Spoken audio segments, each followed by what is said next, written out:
And we are live. Hi.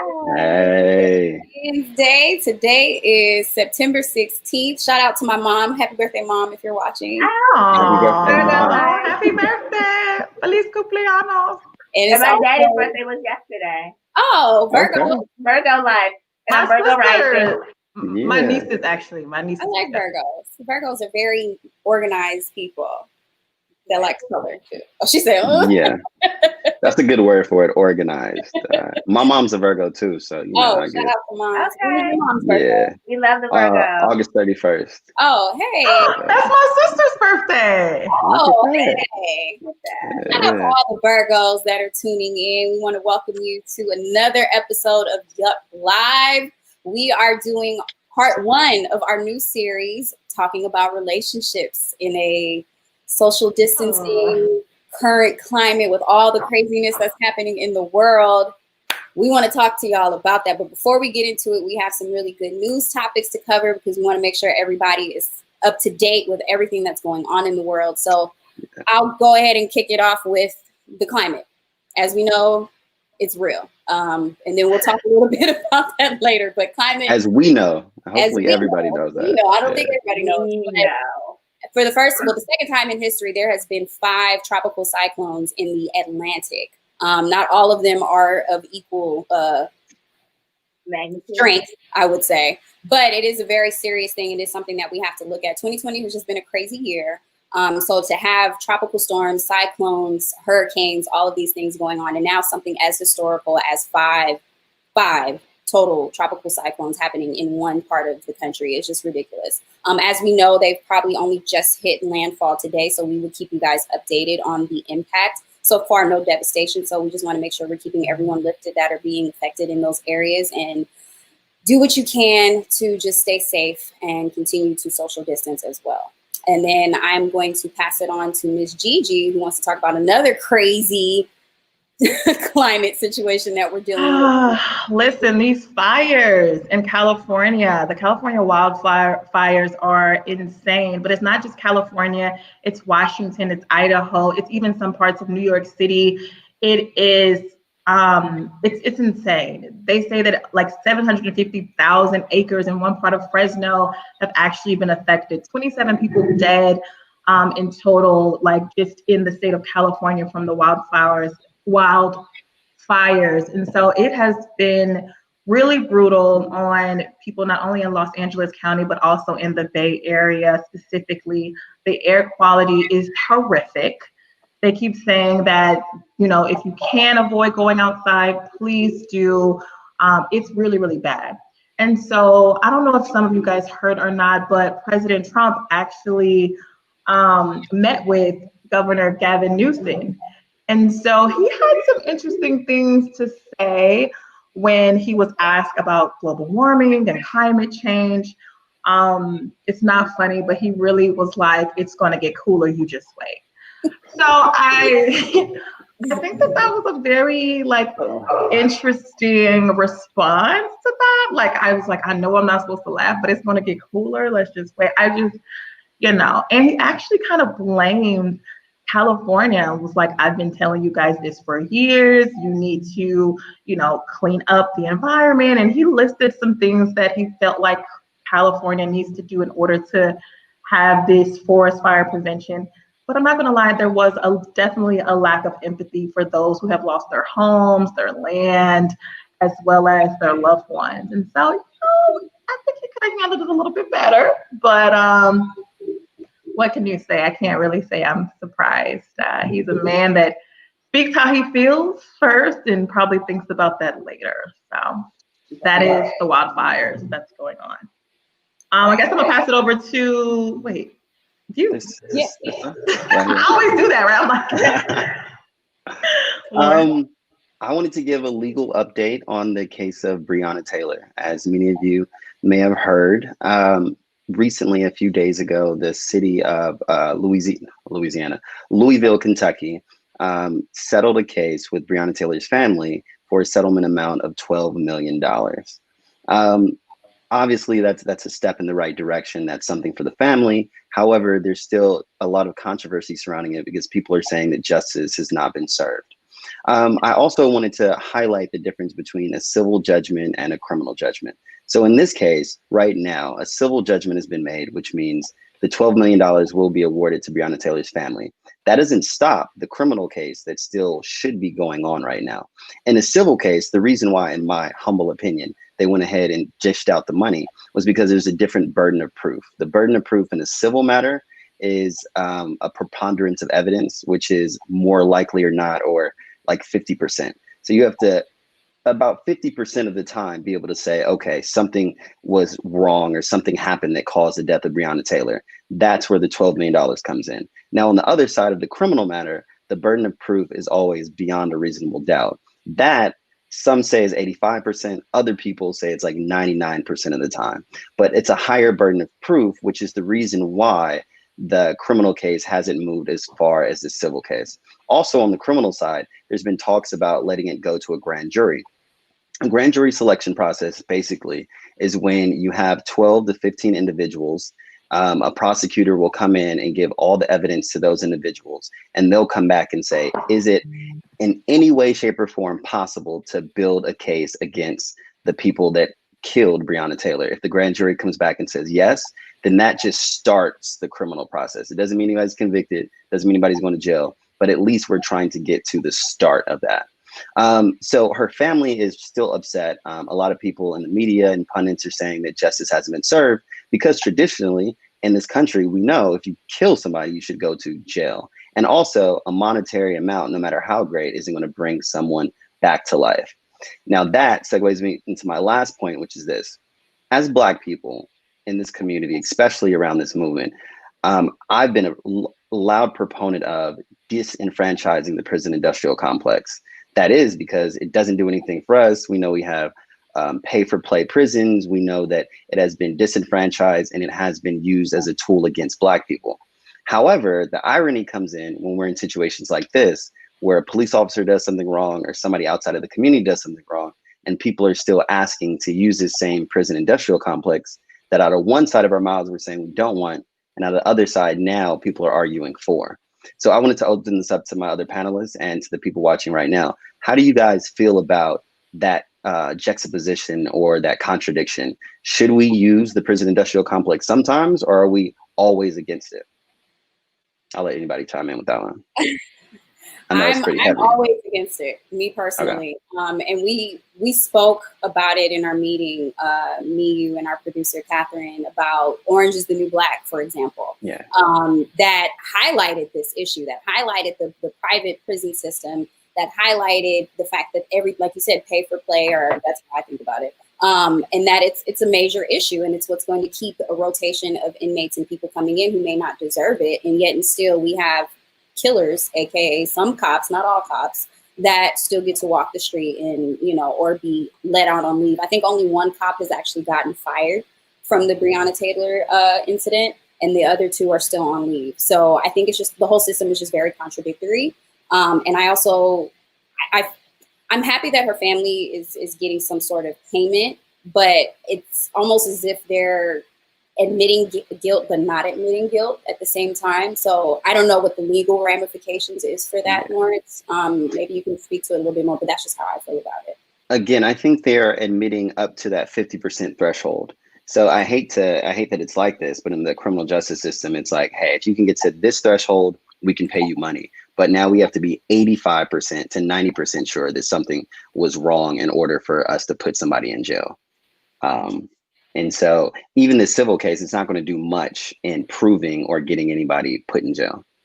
Yeah, I know. I agree with that. I want to point out Keon's comment. The money was given out because it's an admission that something went wrong. We effed up.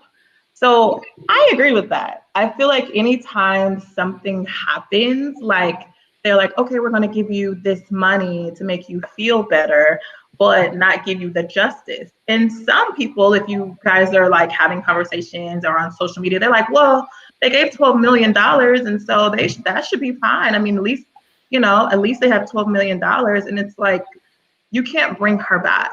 And then you have to think of, where is this $12 million coming from? You know what I mean? Like, is it the taxpayers, that are paying for these? these injustices and mess ups. And so not only are you going to slap me in the face and tell me that like our beloved Breonna Taylor is her killers aren't going to be behind bars, but then, okay, we given her $12 million, but that's going to be out of my pocket. So I just feel like I'm glad she's getting the money, but justice still needs to be served. And so the hashtag still needs to be justice for Breonna Taylor because justice really hasn't been served. Yeah. And I know I didn't give my opinion on it, but I definitely agree with that. I was going to give another quick analogy to just like explain the difference of like culpability. So if you get in a car accident and you hit somebody, the first line of defense or like the first punishment is you'll have to pay. Like you're going to have to pay for their car, then you might have to pay for their pain and suffering. But only when you get to the threshold of like, oh, you were reckless driving or you were drunk driving, then you may actually have to go to jail for hitting somebody. It's the same sort of situation. So right now the cops are admitting that, yeah, we killed her, but we're not admitting it was completely wrong. That's why we'll give money. And I don't think that lives, and this is my personal opinion, I don't think lives should be played with like that. I feel like there should be bright line rules where if you murder somebody, there needs to be some type of punishment. But the hard thing is now going back to the original question is just, how do we punish people when we don't believe in the jail system that we have today? My answer is we need to reform it right now. We need to get a better system. But then I always get pushback. People are like, well, in the meantime, what do we do? Like right now, if somebody goes out and kills somebody, what do you suggest? And it's just a hard question because we don't have the perfect system yet. And at the criminal justice system as it is today does way more harm for our communities than good. So I would even go as far as saying if we have to completely throw away jails, I'm okay with that because it only hurts us in the long run. Like, you know what I'm saying? It's more negative than good. And so we need to put pressure on our Congress people, on our politicians to come up with a better system. And one last thing that what you said, Gigi, you're absolutely right about where the money comes from. There have been a lot of smart people that have like a simple solution. If a cop kills somebody and you have to pay him out, take it out of the cops' pension fund. They have retirement, 401ks, pensions. Take it from them and not from the taxpayers. It makes no sense why we should be paying for you to kill us. Exactly. That's what I'm saying. It's not funny, but it's crazy. No, I totally agree with that. And I know that they did implement some sort of, Breonna Taylor initiative, that they titled under her name in order to reform the no-knock warrants in that particular state. So I do think that that's important. But me personally, I would want a public apology.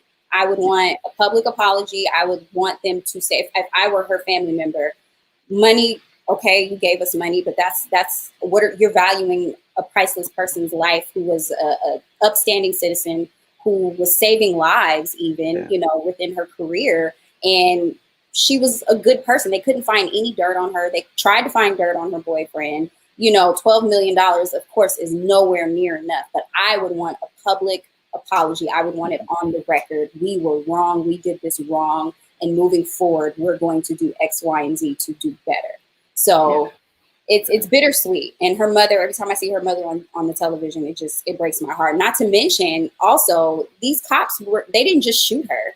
There was some sort of premeditated or complete negligence, but intent on their behalf in terms of them keeping facts from the family, in terms of how they got the warrant. Everything was just really shady. So I think them admitting fault and admitting guilt is probably beyond what they want to do because there were so many different layers and it was a whole domino effect. Yeah. So I don't know. It's just crazy. One thing I will say is that I am so sick of them being protected for everything, literally everything. And so one thing I think about is, let me read this. USA could learn from Norway. They use jails as a rehabilitation center. There's a lot of different countries that do things way different than the US. I think we can take notes from a lot of different countries. But what I was going to say is that, so I agree with you. But one thing I was going to say is this qualified immunity. It's kind of like, it almost feels like it gives the right for cops to do whatever they want, and they already know that they're going to get off or they're going to be protected. And so, I'm not a lawyer or attorney and, anything like that. But, Lawrence, I would love to hear from you about just qualified immunity and kind of the legal definition of it. But also I want to know you guys' thoughts on qualified immunity. Great question. I think that I agree with you. Qualified immunity is the pillar that's standing between citizens and true like justice and criminal justice reform. Right. Qualified immunity basically says that in order for an officer of the law acting in their officer-like duties, in order for them to be prosecuted as an individual, what needs to happen is that there has to be clear and definite law on the matter, and the same set of facts have to have been decided in the case for the person that got killed before. So essentially, you have to have the same exact facts and the same exact wrongdoing. And that's almost impossible because in any situation, like in this situation, you know, police come in, no knock warrant, they shoot through the door without even like announcing themselves, without checking to see who was there.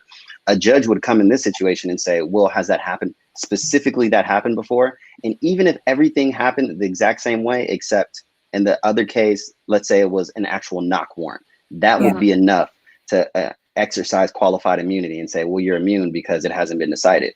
And it's kind of like what comes first, the chicken or the egg? Like you need cases under qualified immunity that have been decided in the favor of the person that's been killed in order to use against the bad cops, but you'll never get those cases because there are no cases that have ever been used against them. It's like it's a fucking circle that just keeps going around to protect cops, and it's horrible. It needs to be done away with. And I applaud a lot of politicians and a lot of even like the athletes we've seen, you know, like really coming out and talking about this and trying to get it on a ballot to get rid of it because it's something that we have the power to do. And the last thing I'll say is that this qualified immunity comes from a federal level, but each state deals with murder and all their criminal justice stuff independently. So California, we don't have to wait for the rest of the nation. We could come together and be like, hey, qualified immunity is dead in California, and each state has that power. Right. That's why I'm staying here. I can't deal with the sound. Jasmine, I would love to hear from you. What are some of your thoughts about this Breonna Taylor settlement? Well, I'm praying for her attorney, Lonita Baker. She had a good segment on CNN yesterday and pointed out this is just 1 mile in the marathon for Breonna Taylor's justice. So I'm hopeful that they're going to go and pursue a criminal case and we'll get justice somehow. I think the prison industrial system, like I mentioned over in the comments, it doesn't correct, it punishes you, and it gets you into so many things that one little incident should not have blown up your life. And I think we have levels of crime, and if you murder someone intentionally and violently, maybe you do need to get locked up and put under the jail. Maybe Donald Trump does need to get locked up and put under the jail. But when we're talking about our community, I think it's a lot of restoration that needs to happen and a lot of rehabilitation that stops us from getting to the system in the first place.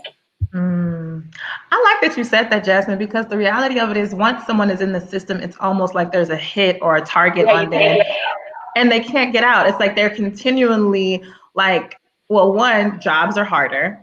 And so even to get a job, it's like, okay, I want to do right, but since I have a felony, I can't. And so it's almost like the system is built to have them transition back into their old ways. And even if they're not, like, even when they're on probation, it's like it's just hard. It's really, really hard. And so there are studies that show that once you go to jail, you're more than likely to go back.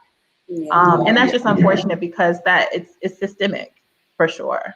The recidivism rate is horrible. And you're right, Gigi. It's not just because criminals go out and commit another crime. It's because A, they don't have opportunities when they come out, and B, the laws are just set up against them. In California, for example, even for a misdemeanor, do you guys know it's impossible to ever expunge it from your record? Like you could do something that kind of silences it, so you might not have to check the box on your ballot, on your job interview, but you can't even get a misdemeanor expunged. That's how crazy the system is, and that follows you around. Any professional, you want to be a doctor, a lawyer, you got to talk about that. And then, of course, no, you can't go to school, you can't get a job. It's horrible. It's horrible. So this leads me to think then, as I'm listening to all you guys talking and just my own knowledge of the system, this could be the exact reason why we don't see these cops going to jail. Because there's already the knowledge of the system being so corrupted and being a place where people can't rehabilitate. They know it does the same, qualify, does the same rules apply to these police officers if they're ever put in jail? When they come out, are they not able to vote? Are they not able to get jobs? What does that look like if a cop goes to jail? So I think there's a reason as to why that's not their go-to mechanism for finding justice for these cases. That's just my thought. I think they know that the system is just already broken. So perhaps if the system was fixed, or reformed in a way that was more logical and it was more on a rehabilitated standpoint, maybe they would be more, open to sending these police officers to jail for obviously doing something criminal. What do you guys think? It bothers me because qualified immunity stops them from going to jail, but these police officers have protections that go even deeper than that.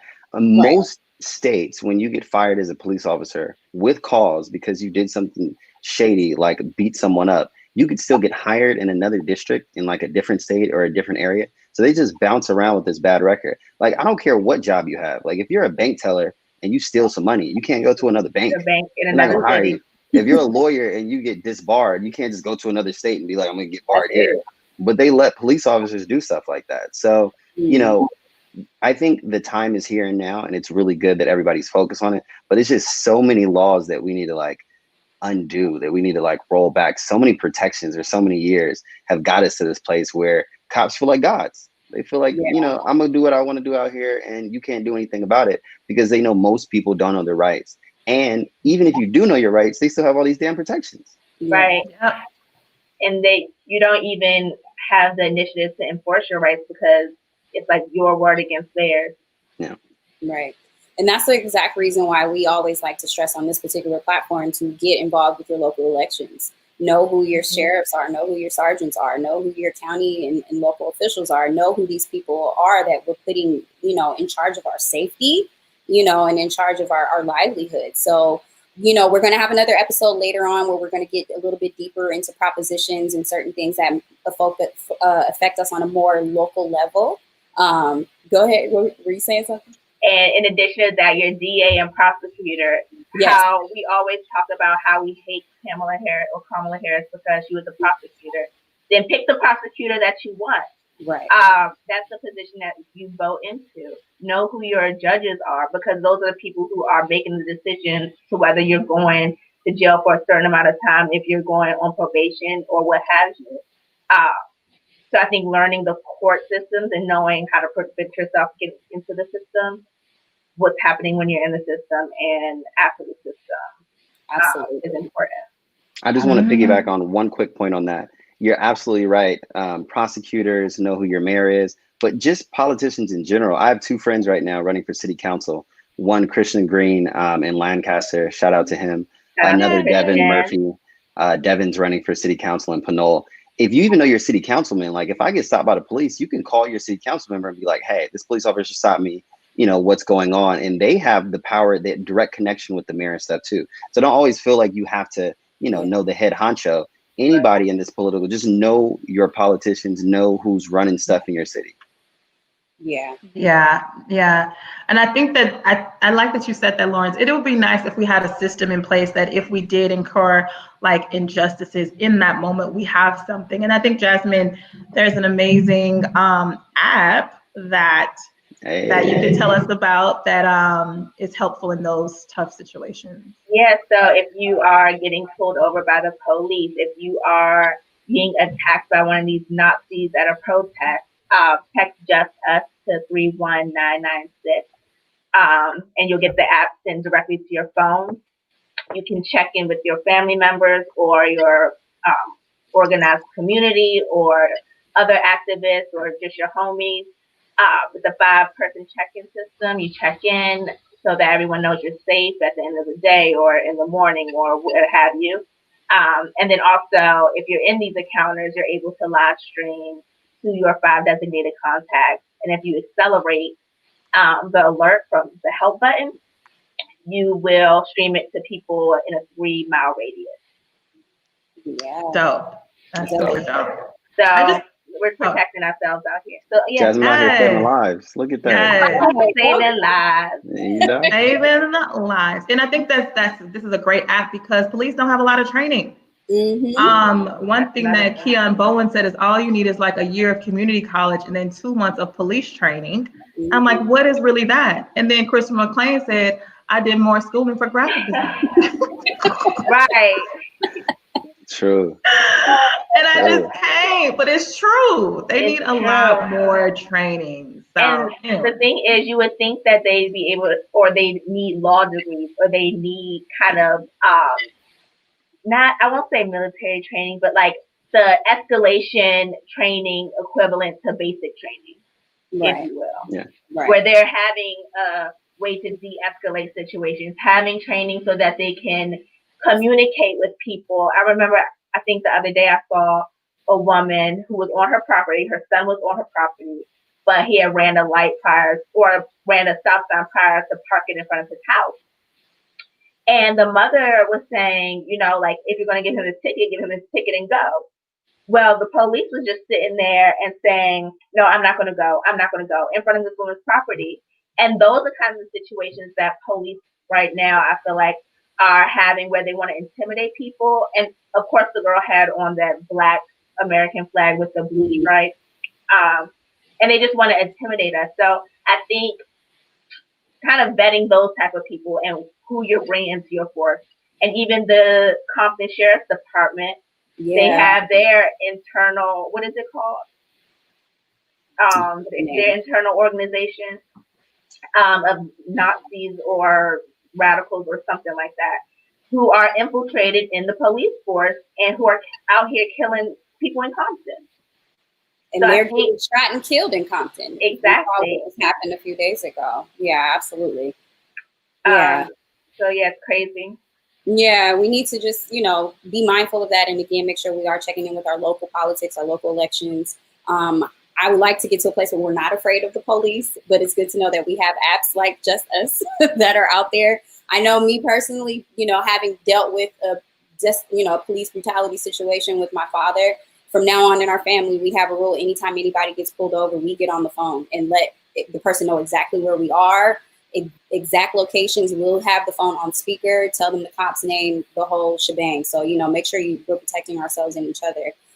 So just to kind of switch gears a little bit, I know this is a tough conversation, and we're going to continue to enlighten and give updates on this, because this is huge. And 2020 has just been a really crazy year with all of the COVID and the police brutality and social justice. But we want to kind of have a little bit of a lighter conversation. I'm going to throw it over to Jerica, because she wanted us to discuss some relationship topics that may be, you know, getting us all jazzed. Let me get comfortable. I got to lean back in my seat. Kick back. Yes. You know, I think dating in COVID is very, very interesting. But a lot of people are trying to navigate this quote unquote new normal. And let's just be honest, the statistics say that there's more single people than there is married people. And so it's like, if you're single, how do you date? How do you find the love of your life? And I think the best way to do that is actually online dating. And so I'm going to pass it over to Jasmine that can tell us a little bit more about like the apps. But I tell all of my friends, I'm like, girl, listen, he might be on Bumble, he might be on Tinder. I literally just went to a wedding. I said Bumble was still around. I didn't know. Yes, I literally just went to a wedding this weekend and they met on Tinder. Oh. And I know she don't remember, but I'm the one that told her to get on it. Okay. So, anyways, I'm going to pass it on over to Jasmine so she can tell us all about these dating apps. Okay. Well, caveat: I'm not on all the apps. I just know the names. But I wanted to start with a thread. I'm sorry I didn't send this to you all earlier, but kind of the angle that I'm thinking about here is we're all young professionals, right? And as Black women, I wrote this on my Instagram caption about today's episode. It's like, we're Black women, we're independent, we are, you know, looking for love, but it's kind of this dilemma where, oh, we're gold diggers, or we're too needy, or we're, I don't want a girl who I have to take care of, and blah, blah, blah, and we are high maintenance. Well, this girl, she tweeted that is at Key Williams, been given this N-word all my time and energy, showing up for him in every way that I can. Just spent the last 2 months telling him how he's been spending the last 2 months telling me how much he loved and cared about me and how he wanted us to build on the foundation. Planning trips, all this the whole time. Whole time he was in a relationship. When I say I'm done, I mean that, blah, blah, blah. Okay, me and the girl who he was talking to bonded over the lies he told, and he is a complete sociopath. He blocked us like we did something wrong. Apparently, last night he told her that he wanted to have her child. Last night he told me he was grateful to have me in his life and that he loved me. He was planning trips to Big Bear with the both of us, but on separate dates.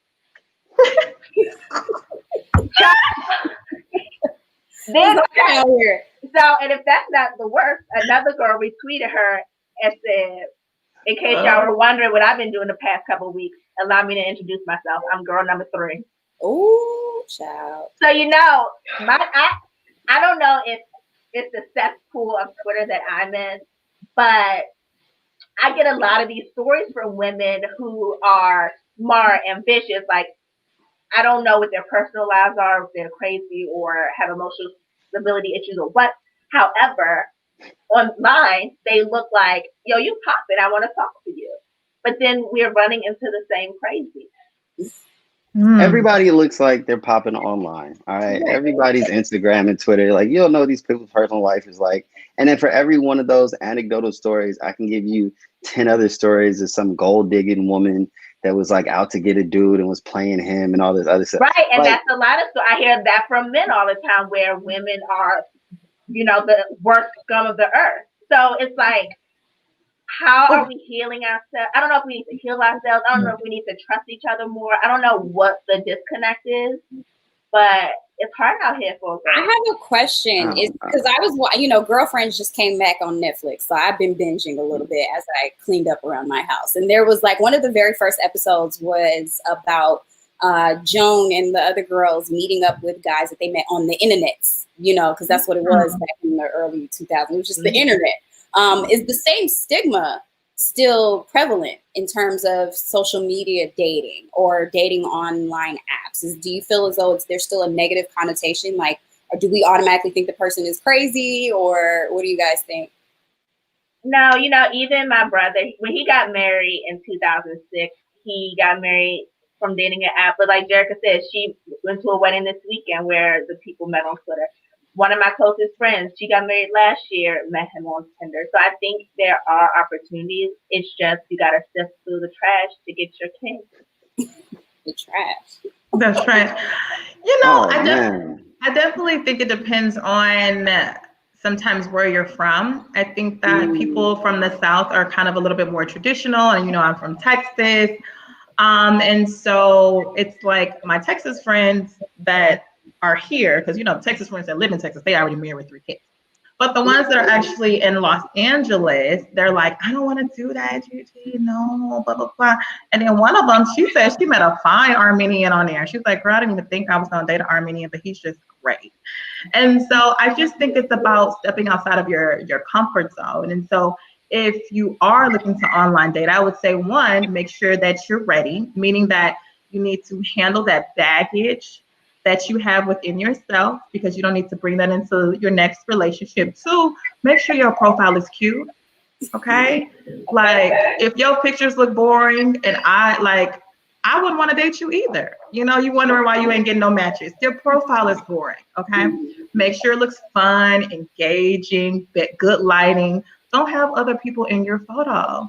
Like, I'm not trying to get to know you and your friend. Okay. So which one are you? No, you know, first impressions are everything, especially online dating, and then have fun. You know what I mean? Like, have fun with it. Like, don't think that because you swiped 5 times, you don't get any matches. Maybe they didn't work. Maybe they didn't have time. So I would definitely encourage, you know, you guys that are thinking about online dating. Christopher, my clients, I always get the busted friend, always. I don't even know. We got to figure out how to maneuver that one. I don't know what that means, okay? But you might need to go on some dating apps and different ones. And then you might have to check your profile too to kind of see if you're attracting what you're kind of attracting. Because there's good people out there. It's just a matter of sifting through the trash, as Jasmine said. Do we feel as though there's social media dating shaming? Is that a thing? Like, do people shame people for using dating apps? No. So you know what's funny? Since I've been in LA, well, when I was in LA, I started out on dating apps, and then I moved off once I kind of got my social life together. But coming back to DC and getting on the app, it was a little hard for me because I was like, ooh, what if my ex is on the app? I don't want him to see that I'm on the app. So it's like shame that way, maybe. But me being on the app, look, how else am I find my king in quarantine? Girl, you can find him. Lawrence, I was about to say, Lawrence, you shaking your head. I want to hear what you... Like, I have a completely different opinion. First of all, I don't think there's a lot of trash out there. I think there are a lot of great people out there. Like, yeah, you hear bad stories, but it's like the bad stories stick out in your mind. The good stories just, they're normal. So like nobody likes them. Think of all the dudes that, you know, somebody might have tried to hook somebody up with that instantly got friend zoned. You know, we don't talk about them, but those are good guys out there and good girls too. So Lawrence, have you ever online dated?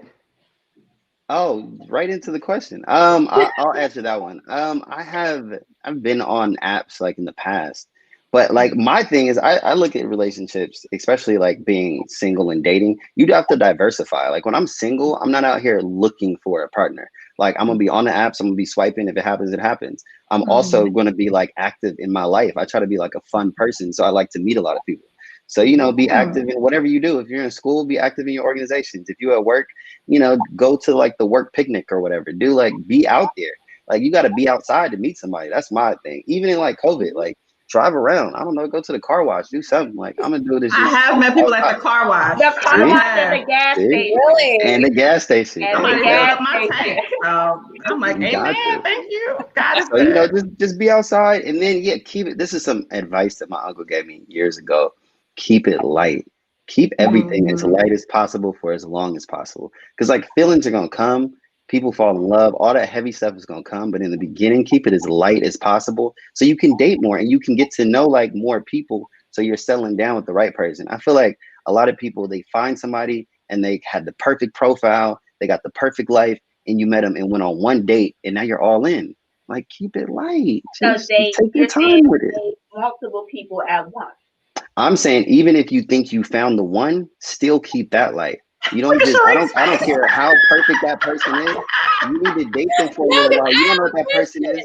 When they're mad, you know, take your time. But I have a question. Go ahead, we're probably gonna pick on you a little bit, Lawrence, because you're the only young gentleman professional on here. So when you say keep it light, I know that I tell my friends, you know, I've been in a relationship for 5 years. So I tell my friends, you know, I think you should date intentionally. And what I mean by dating intentionally is if you know you want to be in a relationship, girl, don't be on Tinder talking about you just want to have fun. Because that's not what you really want. And then you're going to confuse yourself and it's going to mess everything up for everybody. So when you say keep it light, I'm wondering, should a woman knows that she's really looking to settle down, even for a guy as well, if they're really genuinely looking to settle down, you know, have marriage, whatever that is, should that be something that they go into the conversation with, like, hey, if you're not with this business, then don't even talk to me. Like, should that happen? Great question. And a lot of people asking that question too. Because I'm the keep it light dude, right? It's the same thing. Like if you know you're going into a job interview and you want this as your job, you want this as your career, this is your dream job. You don't go in there talking about, hey, I love this job, I'm gonna do anything, whatever. No, you keep it light, you keep it professional, you keep it cordial, you negotiate how much money you're gonna get. You know, you got to do all of that. So in the same thing, I know my worth, honey. I know how much I'm worth. So if you want to get on this train, you got to do 1, 2, 3, 4, 5. That's what I'm 100% with honesty and openness. If that's what you want, then go ahead and let it be known. It's nothing wrong with that. If that's what you want, day one. But I'm telling you, like, if somebody came to me and was like, hey, you know, day one, I'm ready to get married. I'm ready to settle down. I want kids by this date, I'm running away. I'm running the complete opposite way. So then maybe you're not for that person. Exactly. And that's important too. So it's like, you shouldn't tailor yourself to be somebody that you're not. What you said is absolutely right.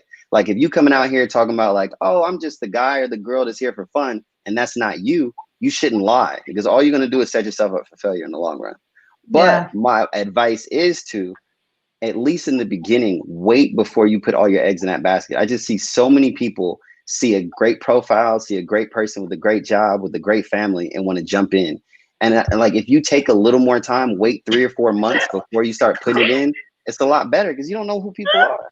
You know? I don't want to interrupt. So my question is, I'm on the same side as dating intentionally now as a person over the age of 25. And not necessarily because I want to have babies and kids and all that, but as women, we have to think about our ovaries and our eggs. And although it's all these things I can get at work where I can get my eggs frozen and they'll do in vitro and all that, that's a luxury, and not everyone can do that with their bodies. And as women, we have so many things we're dealing with. At what age are men going to stop being so light and free to match our energy? Because with the ozone layer and climate change and all that, we got to realize our body's changing too. We're not the same girls that can have babies up until we're 40 no more. Probably. Okay, I don't know. Can we post this last comment right here? Right, I was trying not to laugh. I want to put that one.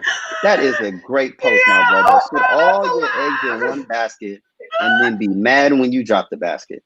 Now, listen, I understand it's a biological clock. I understand you have your intentions and goals in life and everything, but that doesn't change the fact that it still takes time to get to know this person. It still doesn't change the fact that you should, and this is my opinion, take it slow, keep it light. Because again, going back to the job analogy, you could know I want a career job. I'm done bouncing around with all these other jobs, but you still need more than just security. You need how more long than are we going to bounce around? How long are we interviewing? I'm about to tell you, until you get to know that however long it takes. You don't sit here and then just go all in for the first job that's like, I guarantee you a 25 years and a pension. You have to like the job, right? So people go in here like, oh, this guy said he's going to give me security. He's going to give me what I need. And men do it too. And you didn't get to know the person. You didn't get to take the time to see if you like them. There's no way you can. And this is my thing about love too. You can tell me you love somebody or you want to. If you haven't been with somebody 3-4 months, you don't even know them when they're mad. You know what I'm saying? Like it takes time to even hit certain benchmarks. But it's a different level. Like you got to know somebody for 4 months. Even friendship. Have you ever had a best friend in a month? I agree with that. People do like they fall in love in a month, but you can't get a best friend in a month. It took that time, right? I'm not that quick. I'm talking about like he always say it's 5 years. Is that 5 years till I'm married or 5 years till I'm your girlfriend? Because I'm not dating you. I don't expect to be your girlfriend after 2 months. Like I give you 6 months.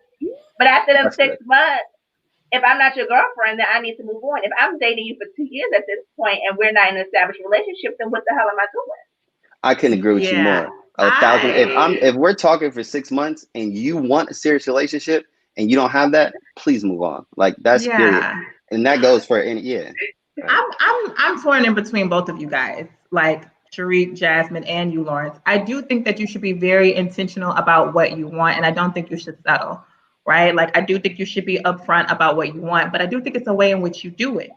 And so you can still have fun and be like fun and flirty. And if you're fun and flirty, a lot of times men will tell you what they're looking for. So, and if you can insert it in a way that doesn't sound like you're going down a checklist. And so when I think of life, that's what I think. We drink, we having fun, we're having a good time. I'm like, oh yeah, so man, this is great. When's the last time you da-da-da-da-da? And I'm smiling. So he's not even thinking like, oh, this is a real serious question, but he's answering in a way that's serious. And so I think sometimes women and even sometimes men come off like they are trying to ask questions to check off their checklist, and it's off-putting. You know what I mean? It's off-putting. I'm not going to sit here and tell you my life story. And honestly, I don't want to know that you're depressed. If you're depressed, it sounds so bad because I'm a therapist, but I think you should go seek help and then revisit this, when you are emotionally ready. So I do think that you can be very intentional. That was actually my word when I went to your vision board party, Sharik, this year, was be very intentional, but also don't settle. And then first date, like, take your time. Like, you know what I mean? I just take your time. And I think that there shouldn't be quote unquote timelines. You know what I mean? People didn't try to lock me up after a month. Okay.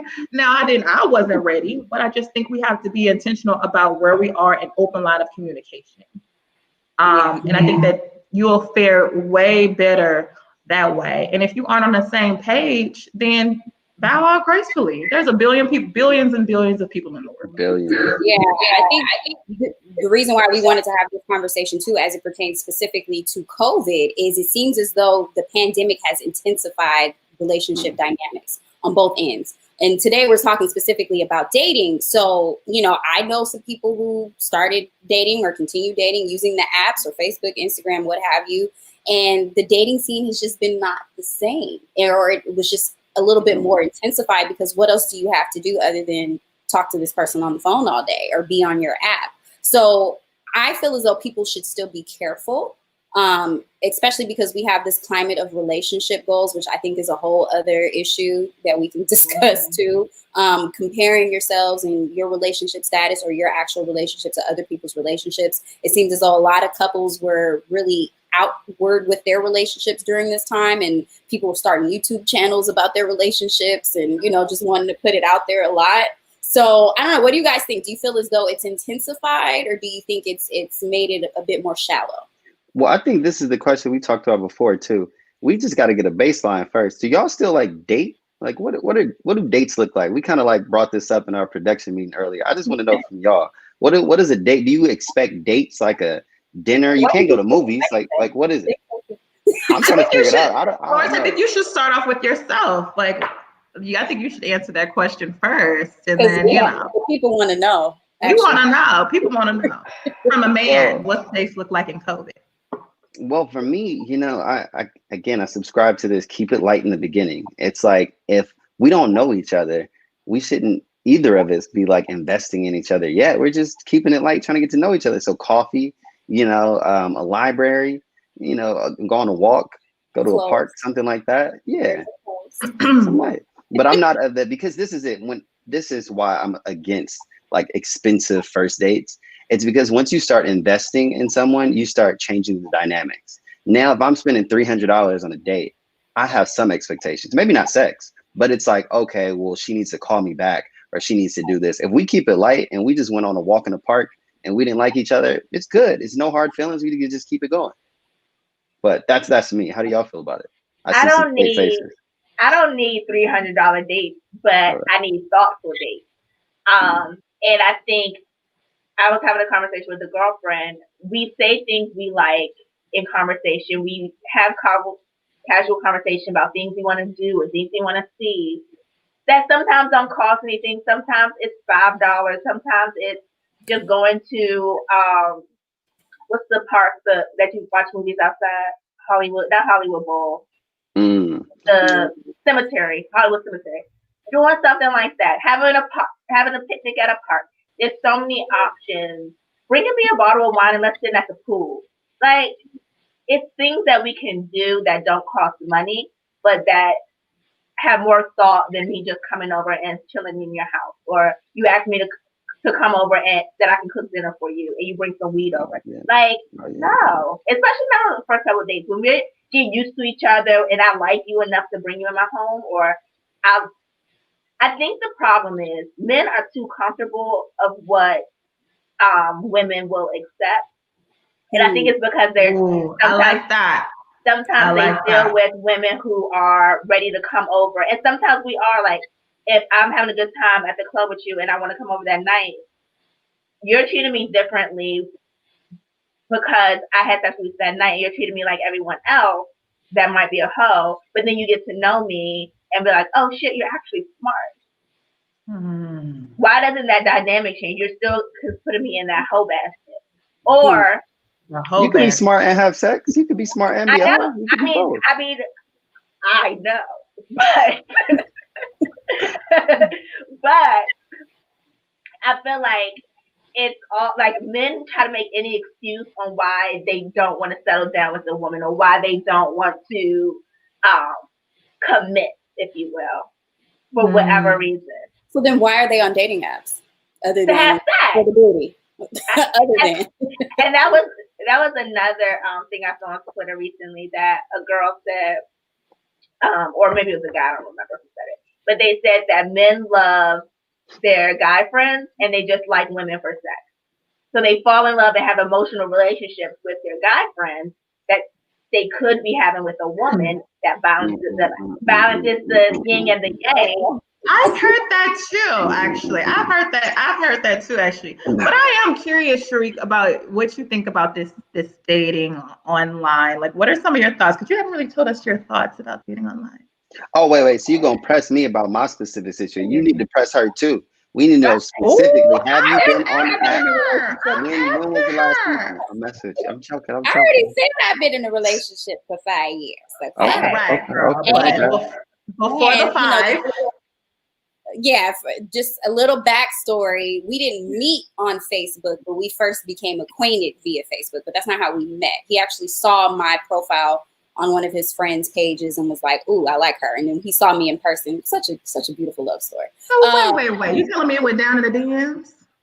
Oh. No, it didn't go down in the DMs. It didn't. He commented on some of my pictures, but we didn't actually meet and put 2 and 2 together. It was kind of serendipitous. But I did, for very briefly, because I got locked up, but I did very briefly attempt dating via online. And that was when I was going through a different phase in my life, I'll be honest. So I was a little more lackadaisical. I will be honest, I would say I was confused. And the reason why I say I was confused, because on one side of me, I had this, I know I want to be intentional, but then I didn't want to scare anybody away. You know, like I felt like I would have scared Lawrence or somebody away because I knew what I wanted, you know. So for me, being on the dating app just didn't feel organic and natural to me. And I met a couple weirdos. And I met people that were kind of into like weird Black girl fetishes, you know, so to speak. So that was very off-putting for me as well. And I decided to cut all that off and I prayed, you know, I'm like, God, Lord, what do you want me to do? What I got to do? You know, I said my prayer and then he came. So, you know, I message me if you want the prayer, because I have it, okay? Can we put up Kia's comment, because I'm weak? I just really, don't be disrespectful. But that's what I got. You got locked down. He locked it down. And I don't say that in a negative connotation in any way. That's just, you know, it's on lock and key.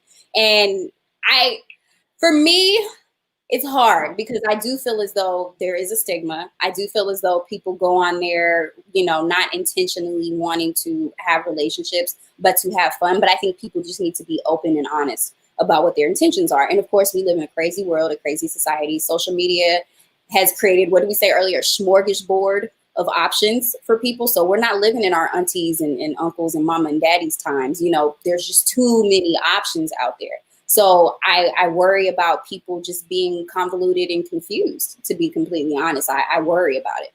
I think you make a good point because social media has really changed the dating game. So like people can slide in DMs, people can like pictures, people can comment on pictures, and you're like, oh, you're interested? Oh, okay. And then if you are in a relationship, sometimes there's a lot of temptation. I personally feel like when you're in a relationship, you get tempted the most. I feel like people be coming out the woodwork, sliding in the DMs, hitting you up, talking about, hey, how you doing? It's COVID. You know, there's wildflowers out there. Well, I keep saying flowers, fires out there. Like, you know what I mean? There's a whole different level of temptation. And then social media etiquette. So when you're in a relationship, you can't maneuver the same way you can when you're single. Right. And so online dating, social media has really affected the way people date these days. And now, due to COVID, you have to decide, is this person worth me going on a date with? And risking my life. And risking it, you know? You know what I mean? Are you worth this $300 date, you know? Or coffee. What? Because now you know we're talking about, if you can't spend $300 on me, I don't want to spend $300 on my COVID checkup. Christopher McClain says, I'm not gonna lie, I won't date you if you have 20 followers, but following a whole bunch of people, I find it weird, to be honest. Yeah, so now people judge you on your social media too. Right. Sometimes I don't even give people my social media because I want you to get to know me for me, you know, and not my online persona. Yes, they're one and the same, but you know, I don't want you to get caught up on this interview or this blah, blah, blah. Like, get to know me from me. So it's definitely. I wanted to, oh, go ahead. I had like not an anxiety attack, but like a little anxiety the other day because someone I was talking to on Hinge asked me for my social media, and I was like, "But you're gonna judge me. Like you're gonna find a lot of information that I feel like I don't want you to have right now." Mm. But to the outside person, I don't care that they know. Like if you just follow me, I don't really care that you're following me out of the woodwork. Mm-hmm. But if I'm like intentionally dating, I feel like you're looking for something different. So Jasmine, I have a question for you. If somebody slid in your DMs that you thought was kind of cute, like would you, I don't know, like would you? Yeah. Also, really?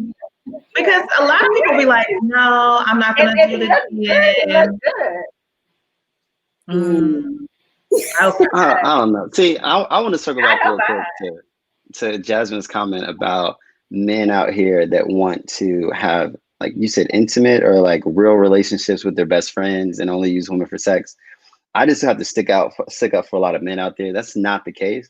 The case is most of the times that men are out here and they want to have a casual relationship, but they don't have the ability to articulate themselves, or they feel like they'll be ashamed because of it, because open relationship has such a negative stigma. So they actually want to have friends and like we could be friends. There was a time in my life where that's what I wanted. I was like, hey, I'm really focused in school. I don't want anything serious. I don't want to have to get anybody a birthday gift. I don't want to go home with anybody on Christmas, but we could like be friends and have a casual relationship. But because people don't have the ability to articulate themselves, it comes off like, oh, they're a dog or whatever.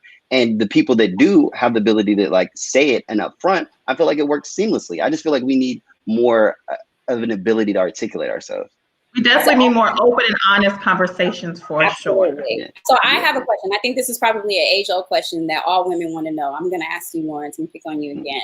When do you know? Like, when does that transition happen? Is it the girl that you meet and, oh, I just want to be with her? Or is it, okay, now I'm at a point in my life where I'm ready to welcome that person, whoever she may be? Which comes first?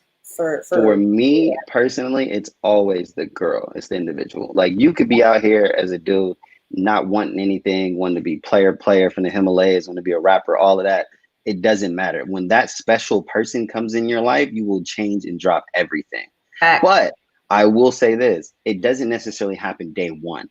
I see a lot of people, men and women, they're like, oh, I've been talking to this dude for a month or 2 months and he doesn't seem like he's all in yet, or she's all in, so let me give up. That's not necessarily the case. Like you can fall in love 3 months, 4 months, 5 months in, but you can know, and you should know when somebody's all in. And I agree with you too. Like after 6 months, that's my cutoff. Like I hate giving like hard timelines, but at 6 months, I feel like you should know which way this relationship is going. Exactly. Yeah. I will say, you know, too, in my particular situation, we were dating for about a year before we actually, you know, solidified our relationship. And he told me what made him decide that I was the one for him was the fact that I wasn't on the BS. I told him straight up, yo, this is what I want. This is the type of person that I am. I'm not looking for anything other than X, Y, and Z. And when he wasn't ready for that X, Y, and Z, I cut him off. And when I say I blocked on Facebook, on Instagram, everything, like it was a wrap. I'm not dealing with it. And he knew I was serious. So I think another thing that women need to, you know, you can say, oh, I'm intentionally dating, but it's one thing to say it and to actually walk it. If you tell a man, this is not what I want, or this is what I want, and then you backslide and y'all have a Netflix and chill night, he's not going to hear you, honey. He's going to continue to go about what he's doing. You know, you're playing games with yourself. So that's just what my experience has been. And so to hear you say that for you, it was the girl, it wasn't, oh, it's not you, it's me. You know, to hear you say that is kind of confirmation. I know that's not the case for everybody, but it is what it is. I have a question for you, Shariq. So when you say dating for a year before you made it official, what does that look like? Because for me, I know if I don't have a title, I'm still single. And I've gotten in trouble, you know what I mean? But if I don't have a title, then I just kind of feel like, you know. Yeah, sometimes you gotta go for what you want. You gotta invest. You gotta just go for it. We were single for a year. And it wasn't a complete year, but I'm saying from the time we knew that we had interest in one another until the time that we said, okay, we're together in a monogamous relationship, we we hung out. No, we did not have sex. We hung out, like genuinely, and we got to know each other. I got to know his family. We went to church together. I sound like some wholesome yes, shit. okay. But that was just our experience. When you say you didn't have sex, he was like, that was what, you know, that's a whole other conversation, because even with, you know, COVID and everything, I know we're running out of time. With COVID happening and people kind of being forced to be enclosed with, you know, the person that they're interested in, maybe prematurely, and temptations be running, you can't go work out, so you got to get a workout in. I don't know. You know, that's a whole other conversation. We'll talk about that next week. But I wanted to get to final thoughts, just because we've reached our hour. I know we can talk about this all day. So I want to start with Jasmine. Open house, y'all. I wanted to I was going to say, let's kind of go around and say, and we don't have to do this, I'll just say, like, why does the title matter? And I'm with Chris, no title, no deed. If, what do you say, this house is still on the market, open house, y'all. And that's my thing. It's like, the title is like, okay, we have intentions to get engaged, get married, build a life together, have a partnership. I'm not doing that with just anybody. I'm not investing my time in just anybody. We've got limited time out here. We got limited time on the earth. So with that said, my final words are be blessed. Amen. Yes. Yeah, that's all I got. But yeah, that's all I got. I wanted to say a thing, but I don't remember it. We'll circle back. Yeah, we'll circle back. Lawrence?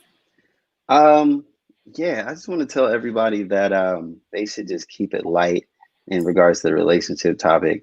I'm against titles. Titles, to me, they're like rules, and you can try to make somebody do something. You can give somebody a rule and try to punish them, but that really doesn't work. What works is that people want to do things. People fall in love, and people are good deep down in their heart. So for me, and the relationship final word is keep it light, go all in, love hard as you possibly can, and have faith that things will work out. And just in general, everything we talked about today, keep saying Breonna Taylor's name, hashtag say her name, hashtag Breonna Taylor, and do what you can to know your local politicians, know how your government is run. It's so critical. Even if it's not your major, it's not what you're really into, just have a list of phone numbers that you can call. Like, really get engaged in your communities. Awesome. Miss Gigi? One thing that, I mean, I'm going to say a lot of things, but I'm going to try to make it as quick as possible. I would just say, know what you want and be able to, like I said earlier, you can be intentional, but still keep it fun and light.